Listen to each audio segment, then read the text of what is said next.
Hi, and welcome back. So let's take a look at my biological age 77 months after starting my longevity experiment using the blood tests I had taken in March of 2025.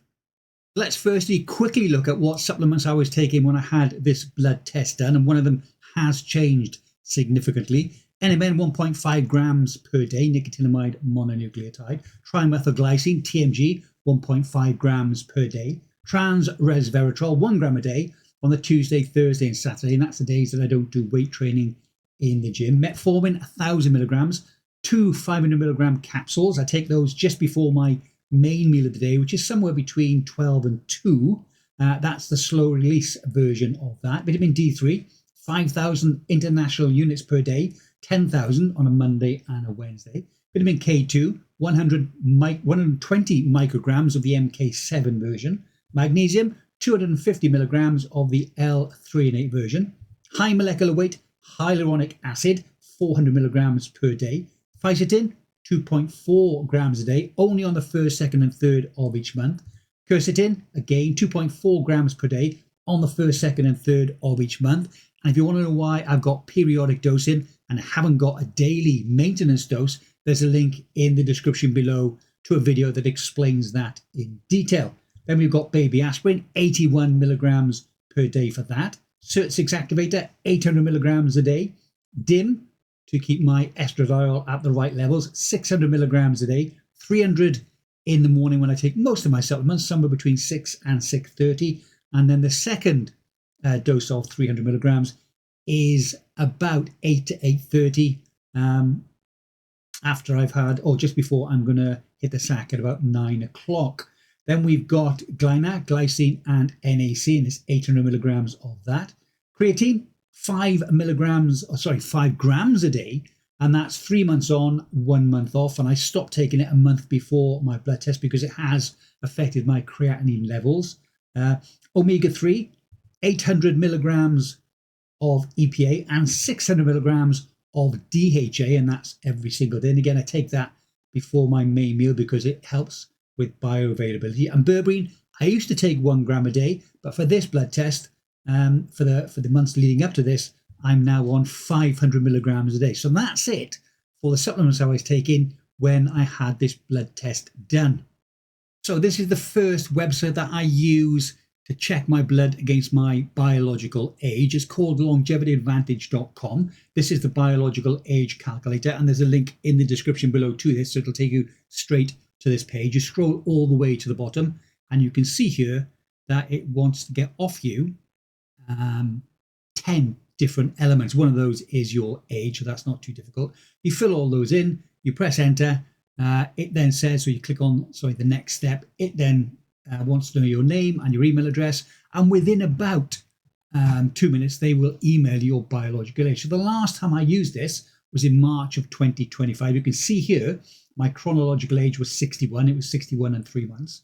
My phenotypic age came back at 47.59 years. So my phenotypic age versus my chronological age is minus 12.41. So 12 years and 5 months younger. My DNA methylation age came back as 47.01. My DNA methylation age versus my chronological age, my birth age, was then minus 12.99 years, a reduction of 12 years and 11 months, so very shy by 1 month of 13 years younger. So the last blood test I had done, you can see here my chronological age came back, and I had this blood test done in July of 2025, came back as 61. I was 61 and 3 months. It says my phenotypic age now is 49.71. My phenotypic age versus my chronological age is 11 years, minus 11 years, 0.29. So that's 11 years and 3 months younger. Look now to the DNA methylation age. It says I'm 49.06. So my DNA methylation age versus my chronological age, or my birthday, is now minus 12.99, a reduction of 12 years, 11 months and 3 weeks. So I'm going to call that 13 years younger. I have had a few questions in the past when I've done this about phenotypic age. What is it? Why is it so important? Well, phenotypic age is a biological aging measure that estimates how old a person appears biologically based on clinical biomarkers, not just their chronological age. It was developed by Dr. Morgan Levine and her team in 2018 as part of a broader effort to better quantify biological aging and predict disease risk, mortality, and also function decline. But why does phenotypic age really matter? First of all, it's mortality prediction. It's highly predictive of all-cause mortality. It also gives us an insight into how healthy or unhealthy our aging process is, and it's responsive to interventions. So it can change with lifestyle improvements such as diet, exercise, and also supplementation, making it useful for us to be able to track our longevity interventions. So let's look at the second website I use, and this is a web-based questionnaire. And I show you this because if you haven't had a blood test or you don't want to get a blood test done, you can gauge your epigenetic or your biological age by just answering the questions. Click on Let's Get Started. First question, what year were you born? I'm going to put 1964. And then all you do is continue answering the questions. What part of the world you live in? I'm in the Philippines. Next. And you just carry on like that. So since I first used this site, it's been updated a lot. Far more questions now, but a different range of lifestyle factors. In March of 2025, you can see here when I was 60, it said actually I was 51 and 9 months younger, and that's nice. But again, I don't think the questionnaire is particularly accurate. That's in my humble opinion. This time I took the test in July of 2025 when I was 61 and 3 months. It reads I'm now 50 years of age, so around 11 years younger. Again, great, but as I said, not particularly accurate. So it's been 4 months since I last took the questionnaire. My biological age, according to this, has decreased by 2 years. This is obviously not as accurate as an algorithm that actually uses your blood markers. You'll see here at the bottom, you've got some very generic statements. Breakfast is the most important meal of the day. I agree. My breakfast is my main meal of the day, which is sometime between 12 and 2 in the afternoon. I think what they're talking about is breakfast is the most important meal of the day. They're talking about sugary breakfasts. And remember, that statement is not from a doctor or a nutritionist. It's from a cereal company. Eat at least 5 servings of fruit and vegetables every day. Again, sage advice, probably up for much debate nowadays. Highly refined and deep fat fried foods are a sometimes treat and should only be eaten occasionally. I agree with that 100%. And the next thing it says, do push-ups every day. And again, not bad advice. Why do you have to stick to push-ups? You can do air squats or down-ups. It doesn't really matter. Some kind of exercise. Again, I've got no issues with that. So that's it for biological-age.com. And again, link in the description below to this particular website. Let's do a quick summary. At the time of this test, my chronological age was 61 years and 3 months. Longevity Advantage had my DNA methylation or my biological age at 49.06 years. That's 12 years, 11 months and 3 weeks younger. As I said, I'm going to call that 13 years younger. The less accurate biological age had me at 50, which is a nice 11 years younger. I think we can all agree that a specific DNA methylation test like the Horvath clock type is going to be far more accurate than either of these. However, I would avoid companies like epiage.com who test against less than 20 markers and look for companies that test against hundreds of thousands of markers for a more accurate and a far more cost-effective option. So let's take a look at my overall progress. You can see on this sheet, you've got to the left all the dates, ages, my chronological age and my biological age. The graph on the right, the blue line, shows my chronological age or my birth age. You can see here at the end, it's shot up because I've had a birthday. I'm now 61. And the one in red is my DNA methylation age. This is what you're looking for, a chronological age at the top and a methylation age or a biological age that's a long way away from it. That gap you can see there, as I've said, is 13 years.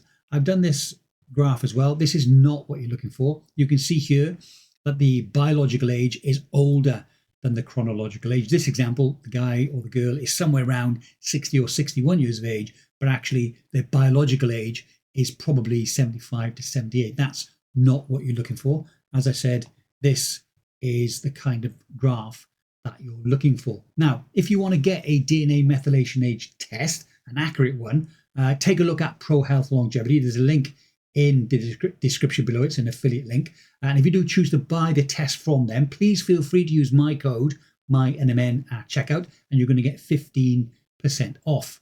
But more importantly, how do you think I managed to achieve this? Well, it hasn't been just one thing. You can see on my bio age graph that it's plotting my biological age from January of 2021 to the present day. It hasn't been achieved quickly, and it wasn't achieved in one step. The only thing that is easy to explain is here in the center of the graph in May of 2023, when my biological age went very close to my chronological age, which is not what we're looking for. I worked out, if you like, this was because I was taking overdosing because I had a wrong size spoon, 10 milligrams of creatine, a day, and I was eating a lot of steak and eating a lot of burgers. Creatine upped my creatinine levels, and creatinine is one of the markers that you add into the biological age matrix when you fill out the data on my longevityadvantage.com. So I reduced my red meat intake and stopped the creatine supplementation, and you can see the next one there, it dropped right down, and the month after that it dropped down again. I thought this last big drop, which was down to here, was down to my blood glucose levels, because that's another marker that you need to enter into the matrix on longevityadvantage.com. Before that, I was just taking two 500 milligram metformin capsules. Prior to this first big drop, which took me down to here, I started to take also 1 gram of berberine. That dropped me down on my blood glucose levels out of reference range and was low, which again is not as bad as high blood sugar, but it comes with its own set of issues. So I reduced that 1 gram of berberine to 500 milligrams. It hasn't really made much difference, probably 1 year in biological age terms, but I'm feeling okay, and it's 500 milligrams less. So I'm going to stick with 1 gram of metformin and 500 milligrams of berberine for the foreseeable future. Now, if you are trying to control your blood sugar levels and either you don't want or you can't get metformin, and you're looking for a reputable supplier to buy berberine from, check out Renew Bioscience and Pro Health Longevity. And if you do buy from one of these, again, please feel free to use the code MyNMN at checkout to get between 10 and 15% off. And there are links to their berberine products in the description below. So I hope you found that interesting or informative, hopefully both. I've made some notes. As of July 2025, I'm now biologically 13 years younger, which I am very happy with indeed. If you've had a blood test done recently, then have a look at using those results on longevityadvantage.com to see how old you are biologically. If you haven't had a test done or you don't want a test, then have a look at biologicalage.com. Answer the questions in the questionnaire as honestly as possible. So let me know what you think of my results. And also, if you've had a biological age test done recently, let me know in the comments below. What is your biological age? And also, what is your chronological age?